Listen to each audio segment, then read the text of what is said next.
ప్రెగ్నెన్సీలో మనము a investigations చేయొచ్చు, ఏ ఇన్వెస్టిగేషన్స్ చేయకూడదు అనేది ఈరోజు చెప్తాను మీకు. నేను మీ గైనకాలజిస్ట్ డాక్టర్ రష్మి, మానస క్లినిక్ వనపర్తి.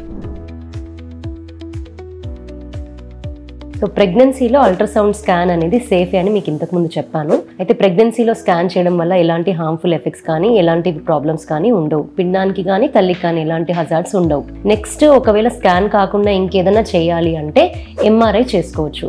ఎంఆర్ఐలో కూడా మ్యాగ్నెటిక్ రెజొనెన్స్ ఇమేజింగ్ అంటారు దాన్ని. ఎంఆర్ఐ అంటే అది మ్యాగ్నెటిక్ ఎనర్జీని యూస్ చేసుకొని ఇమేజ్ క్రియేట్ చేస్తుంది కాబట్టి ఎంఆర్ఐ కూడా సేఫే. సిటీ అండ్ ఎక్స్రే మాత్రం ప్రెగ్నెన్సీలో అస్సలు చేయకూడదు. ఎందుకంటే అవి రేడియేషన్ని యూస్ చేసుకొని ఇమేజ్ని క్రియేట్ చేస్తాయి. సో రేడియేషన్ వల్ల లోపల ఫీటస్కి పిండంకి హార్మ్ఫుల్ హజార్డ్స్ ఉంటాయి కాబట్టి ఎక్స్రే కానీ సిటీ కానీ చేయొద్దు. ఒకవేళ తల్లికి ప్రాణంకి ఏదన్నా ప్రాబ్లం ఉండి అత్యవసర పరిస్థితిలో సిటీ స్కాన్ మాత్రమే ఇన్ఫర్మేషన్ ఇవ్వగలదు, సిటీ స్కాన్ మాత్రమే చేయాలి అనే సిచ్యువేషన్ వస్తే పిండంకి కవర్ చేస్తూ ఒక లెడ్ షీట్ అనేది పెట్టి సిటీ తీస్తారు. అది చాలా వెరీ క్రిటికల్ కండిషన్లో మాత్రమే, తల్లి ప్రాణానికి ప్రమాదం ఉన్నప్పుడు మాత్రమే పిండం యొక్క సేఫ్టీని పక్కన పెట్టి తీయాల్సి వస్తుంది. సిటీ అస్సలు తీయొద్దు, ఎక్స్రే కూడా తీయొద్దు. Thank you.